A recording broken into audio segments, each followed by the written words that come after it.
Meus irmãos, nós vamos abrir a palavra de Deus na carta do apóstolo Paulo aos Efésios, capítulo 4, versículos 25 a 32.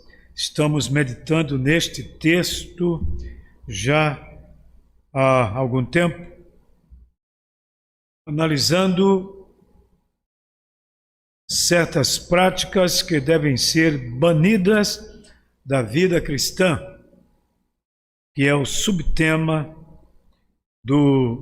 da nova vida do crente que estamos estudando.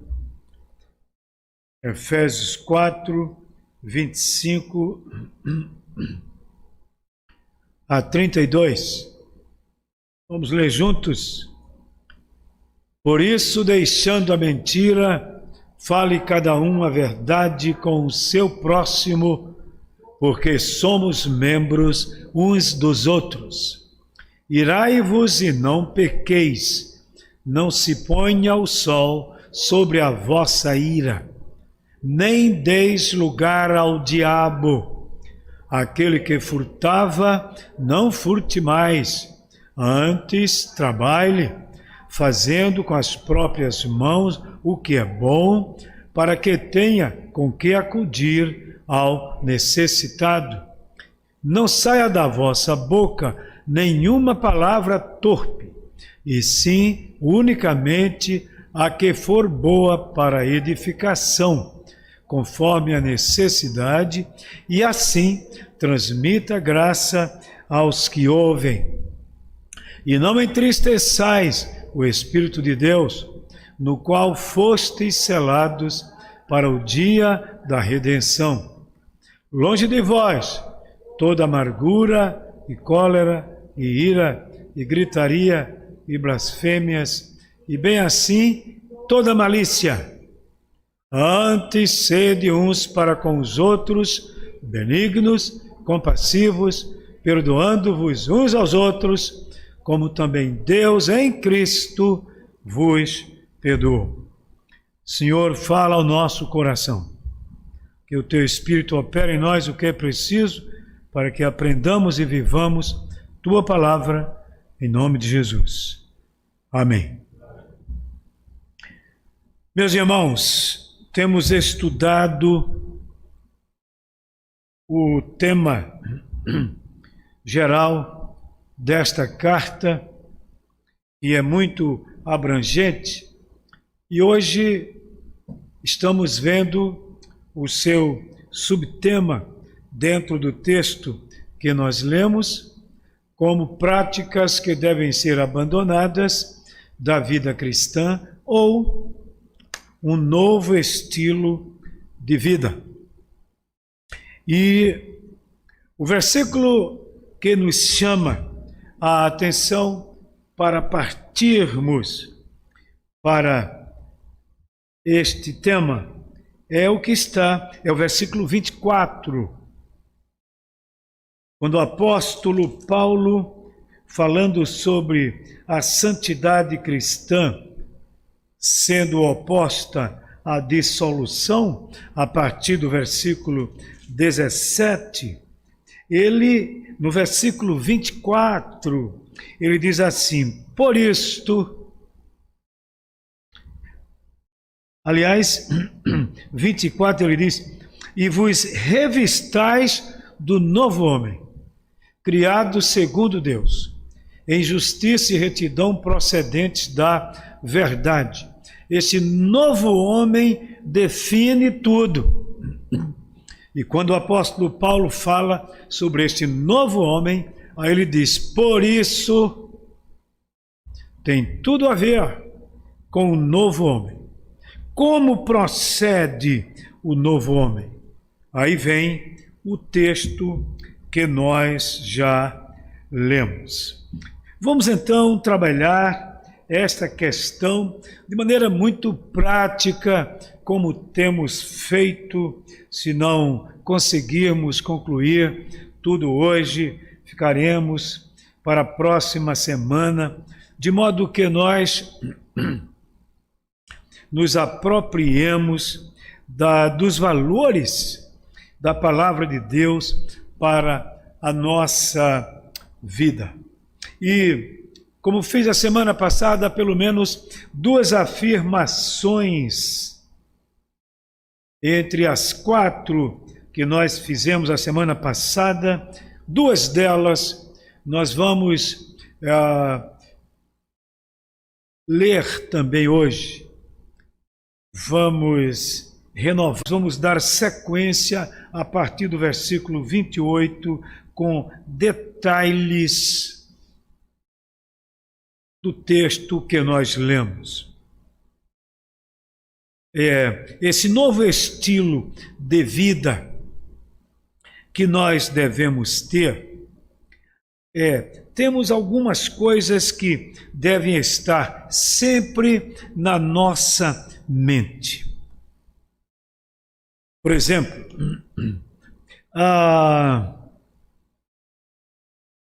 devemos fortalecer a nossa compreensão. E esse ponto aqui é importantíssimo, porque é uma questão de consciência.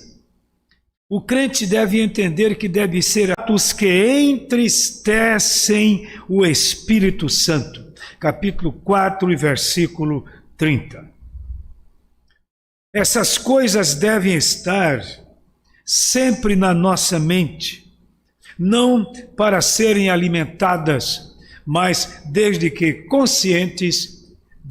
conscientizados disto, nós devamos despojar-nos disto, abandonarmos isto.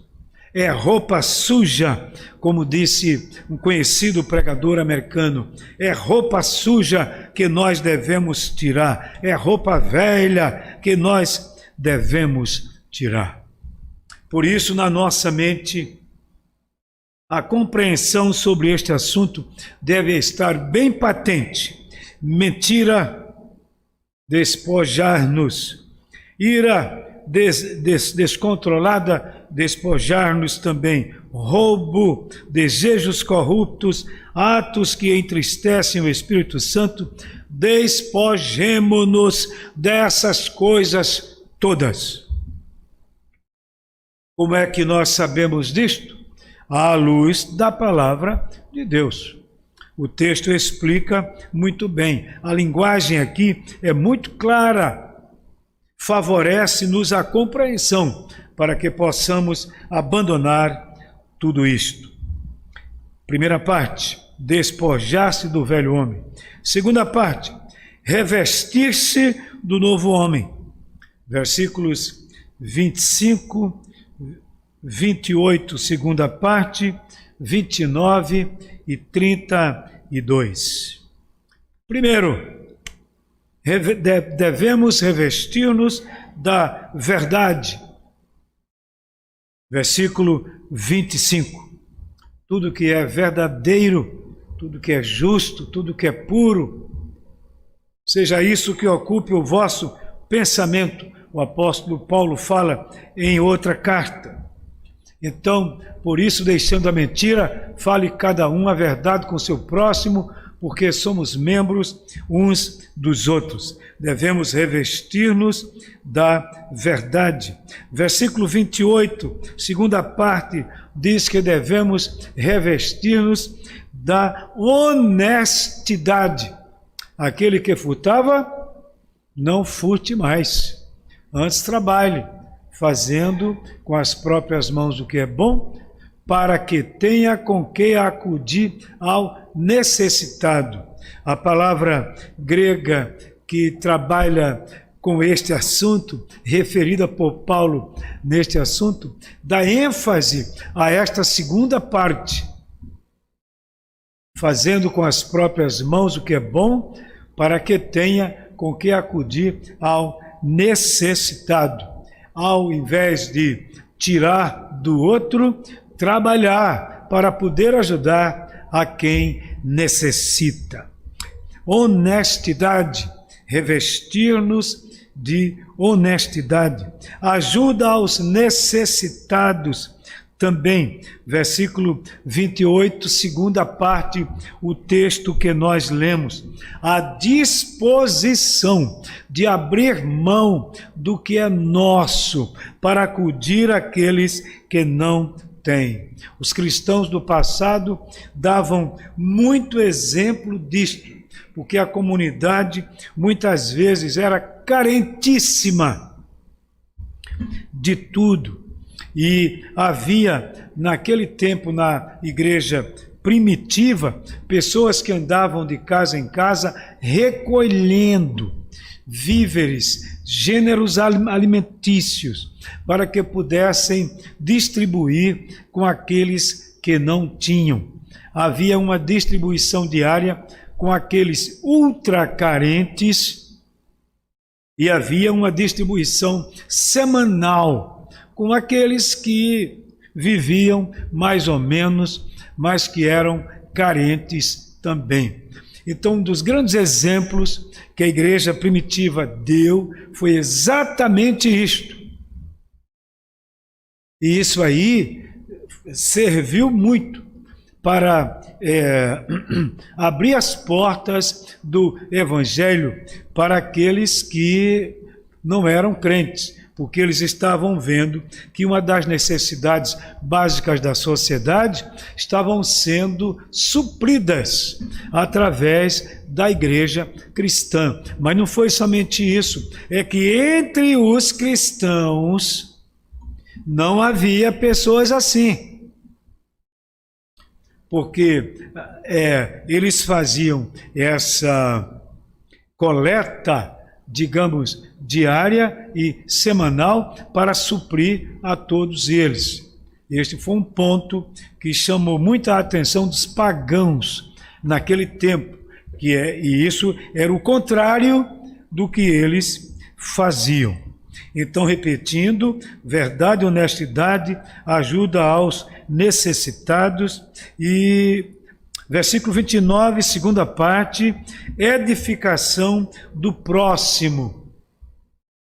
Veja que ele diz, não saia da vossa boca nenhuma palavra torpe. A palavra torpe lá na língua grega quer dizer que causa transtorno, ofensiva, mas unicamente a que for para edificação, conforme a necessidade, e assim transmita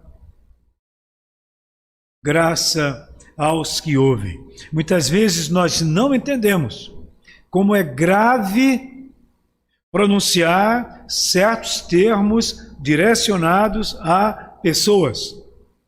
Precisamos ser cuidadosos. A palavra torpe é a palavra que danifica, que causa mal, transtorno.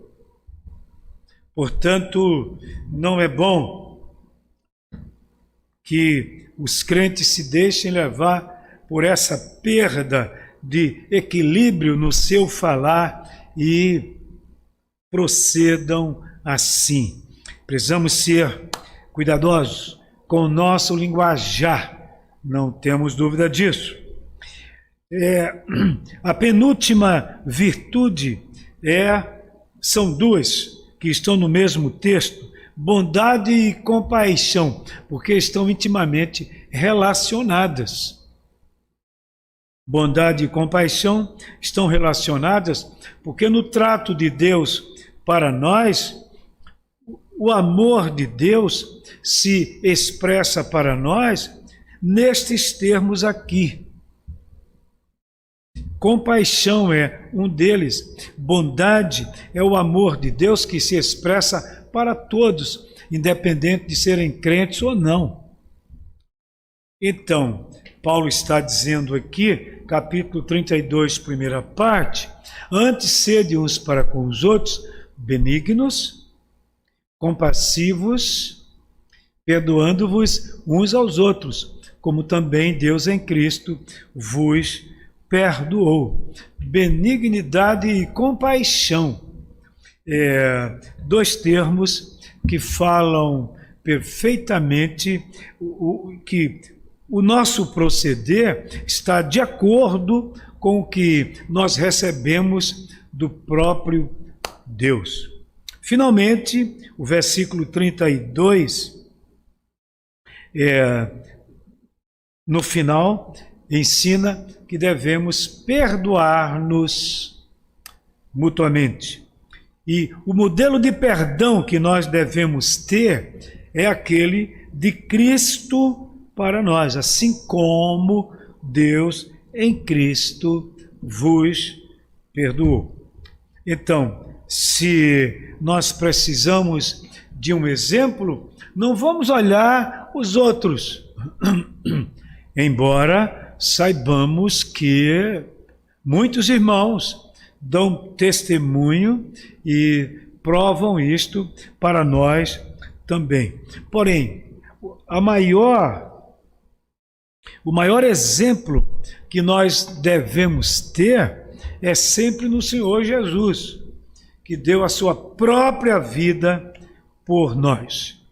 Então, guardar roupa suja, roupa velha, como disse o pregador que eu já citei, não. Jogar fora, tirar, vestir roupa nova.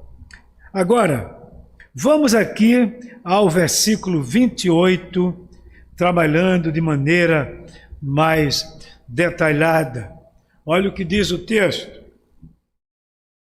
Aquele que furtava, não furte mais.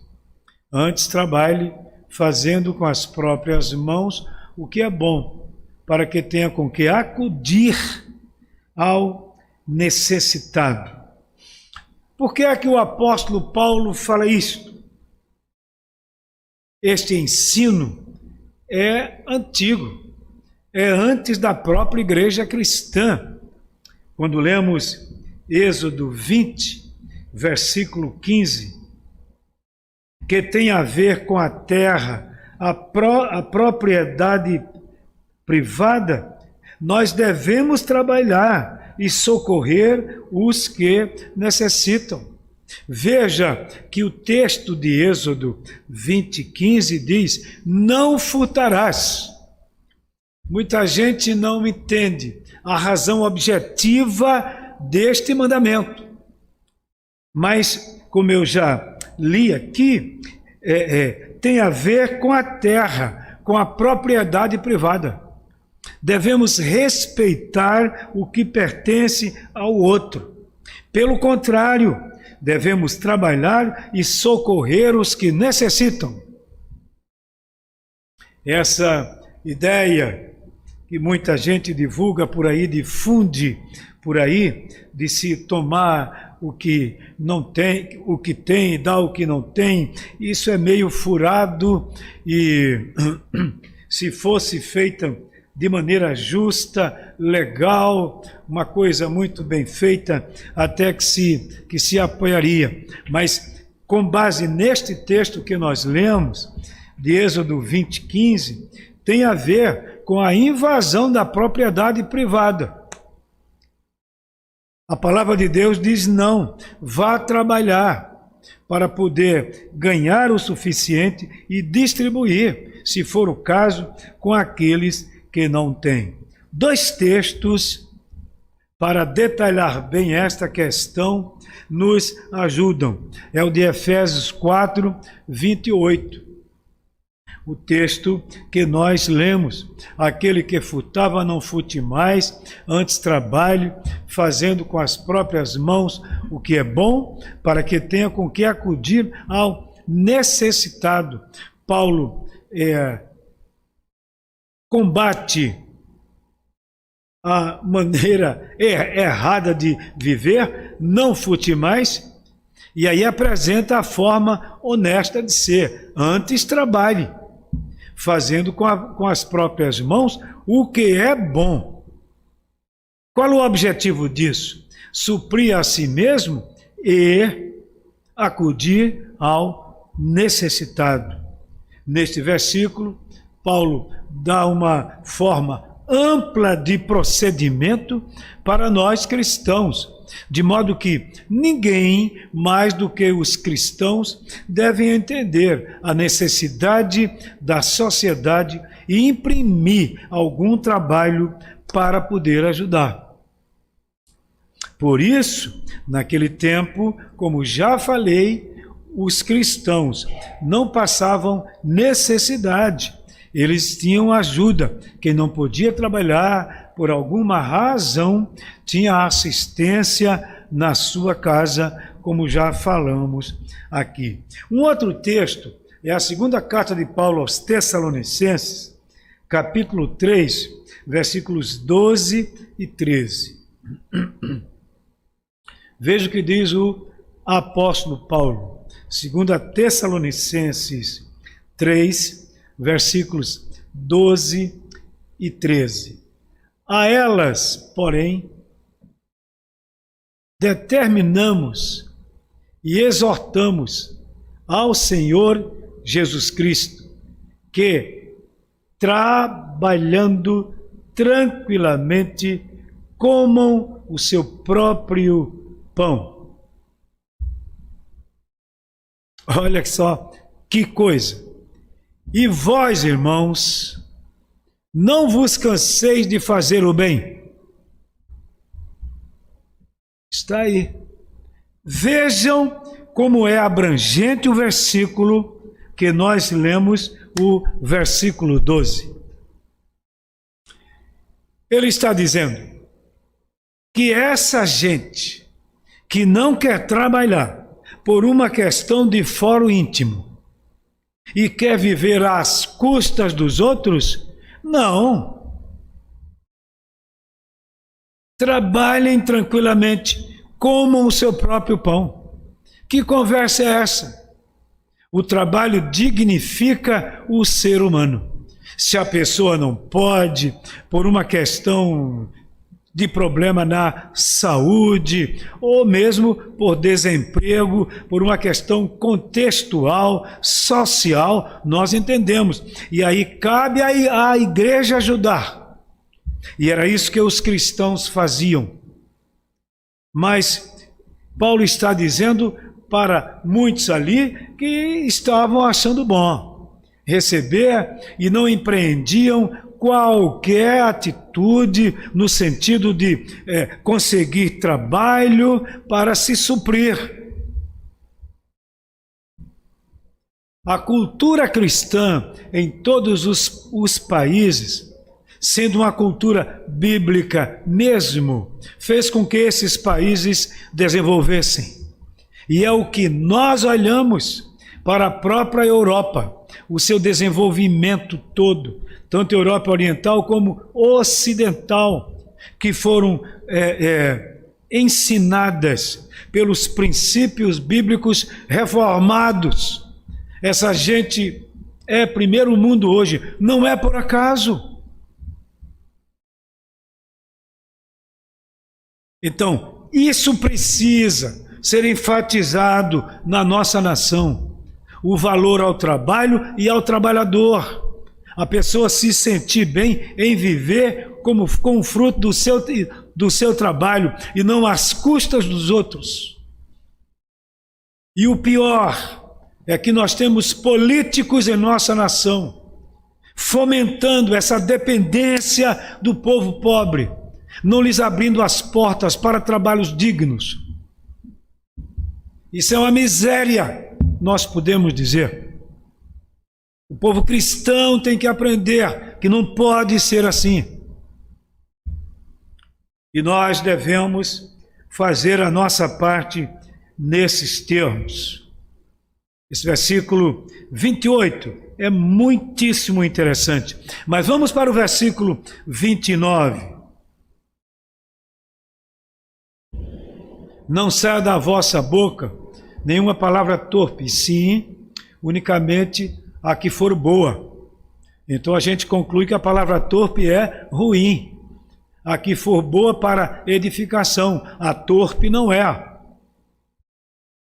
Conforme a necessidade, e assim transmita graça aos que ouvem. Há uma um amplo espaço para nós trabalharmos este texto, porque com as nossas palavras nós podemos abençoar e amaldiçoar.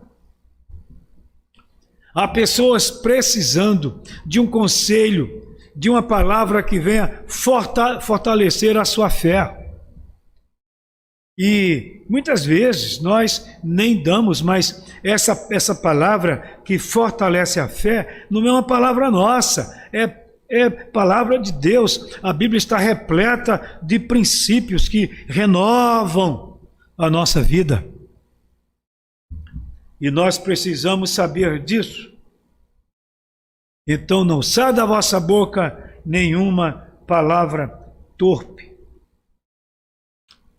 Originalmente mesmo, a gente poderia traduzir como fala podre. E aí Paulo dá um oposto a isto e diz: isso exige ouvir e falar a verdade em amor. A própria verdade deve ser dita de maneira correta. Porque às vezes nem sempre a forma como a gente diz edifica. Às vezes faz exatamente o contrário. E a palavra edificação que está aqui, que o texto fala, é edificação da necessidade, diante da necessidade. Então nós precisamos conhecer o contexto em que a pessoa vive, como a pessoa está, para podermos falar o que é preciso. Aliás, Provérbio 28:13 é um texto que devemos guardar sempre em nossa mente, porque nos ensina a ouvir. Olha o que diz o texto: o que encobre as suas transgressões jamais prosperará, mas o que confessa e deixa alcança misericórdia. Encobrir não, confessar e deixar é preciso. Essa confissão deve ser com confiança, porque há muitas pessoas que não confiam as suas intimidades a qualquer um e estão certas.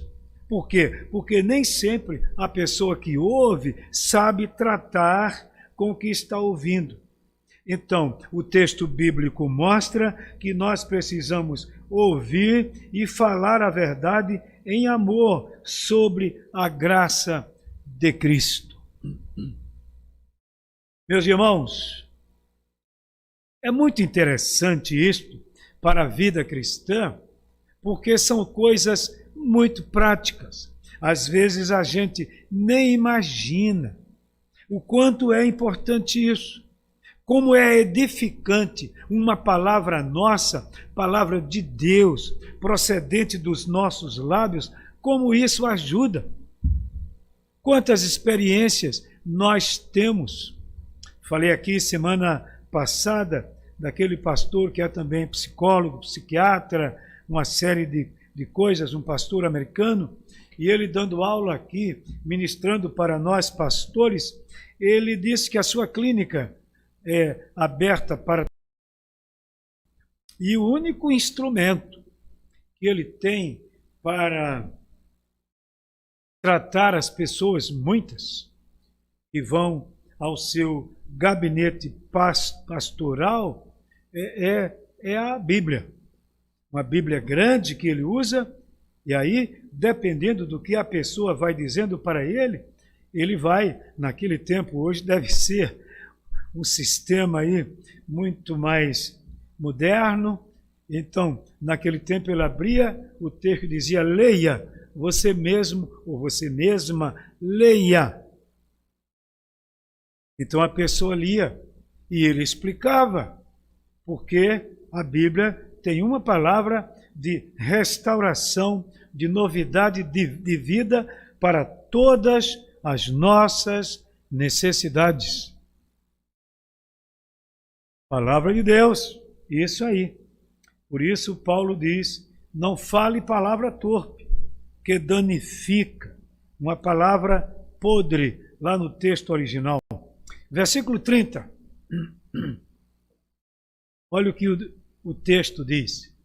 E não entristeçais o Espírito de Deus, no qual fostes selados para o dia da redenção.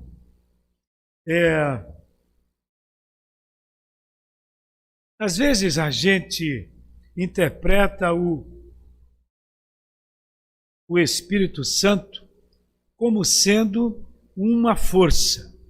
Há uma linhagem religiosa que afirma que o Espírito Santo é uma força, que Jesus Cristo é menor do que Deus e que o Espírito Santo é apenas uma força. Essa linhagem religiosa não pode ser cristã, porque nega atributos divinos ao Cristo, ao Senhor Jesus Cristo e ao Espírito Santo. Mas, pelo que nós estamos vendo aqui, quando o apóstolo Paulo diz, não entristeçais o Espírito Santo, nós estamos vendo que o Espírito Santo é uma pessoa que contém emoções, que tem emoções. É o Espírito de Deus, expressão usada só aqui na Bíblia, e está de acordo com Isaías 63:10, e mostra que é terrível esse pecado. Terrível. Mas eles foram rebeldes e entristeceram o Espírito Santo, pelo que lhes tornou em inimigo, e ele mesmo pelejou contra eles. Vejam a frase, mas eles foram rebeldes e contristaram o seu Espírito Santo. Pelo que a consequência vem, se lhes tornou em inimigo, e ele mesmo pelejou contra eles. Castigo, castigo. Mas não fica somente aí. O que nós vamos ver no livro de Atos, capítulo 5, versículos 3 a 5, foi trágico, foi drástico para aquele cuja história nós conhecemos muito, que mentiu ao Espírito Santo, como o apóstolo Pedro disse, o chamado, conhecido pecado de Ananias. Então disse Pedro, Ananias, por que encheu Satanás teu coração para que mentisses ao Espírito Santo, reservando parte do valor do campo?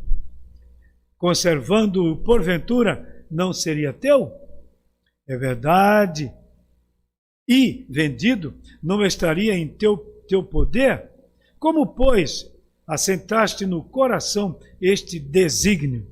E aí vem a grande frase, não mentiste aos homens, mas a Deus. O Espírito Santo é Deus, é uma pessoa. E aí não se deve brincar. Por isso o apóstolo Paulo diz, não entristeçais o Espírito Santo. Como é que isso acontece? O exemplo nós vimos aí. Guardando pecado como crente e dizendo que é verdade aquilo que não é. Selados para o dia da redenção, quer dizer, marcados pelo Espírito como pertencentes a Deus até o dia final. É isso que Paulo está dizendo aí, no qual fostes selados para o dia da redenção. Quer dizer exatamente isso, marcados pelo Espírito como pertencentes a Deus até o dia final. Vejam que lições preciosas para que nós abandonemos certas práticas e abracemos aquilo que Paulo chama de roupa nova. Finalmente, versículos 31 e 32. Longe de vós toda amargura, e cólera, e ira, e gritaria, e blasfêmia, e bem assim toda a malícia. Nós vamos resumir este texto, este versículo aqui, mas nós vamos trazer, semana que vem, permitindo Deus, com detalhe, cada palavra desta. Cada palavra desta. Vamos trazer com detalhes para os irmãos, associando os dois versículos que nós vamos resumir aqui. Antes, sede uns para com os outros, benignos, compassivos, perdoando-vos uns aos outros, como também Deus em Cristo vos perdoou. Resumidamente, o que está dizendo o apóstolo Paulo aqui: os crentes devem se afastar de toda a ira egoísta. Isto aqui, quando estudado com profundidade, nós vamos ver o veneno que isto é para qualquer pessoa. Ira egoísta e amargura também. Gente amargurada é algo assim que a gente nem gosta de estar perto. Uma pessoa amargurada expulsa a gente de perto. Então Paulo diz que devemos abandonar essa ira egoísta e amargura e devemos, ao contrário, revestir-nos de perdão, que é justamente um antídoto contra essas duas palavras que nós citamos: perdão, compaixão e do amor que o Pai lhes mostra em Cristo. Meus irmãos, eu quero concluir, sem muitos detalhes, fica para a próxima semana isto aqui, permitindo Deus, dizendo o seguinte: ninguém mais do que os servos de Deus, os crentes, podem ter uma vida psicológica, uma vida espiritual, equilibrada, sadia, alegre, apesar das lutas, das dificuldades pelas quais passamos todos os dias, às vezes não conosco, mas com pessoas nossas. Nós não estamos livres disto.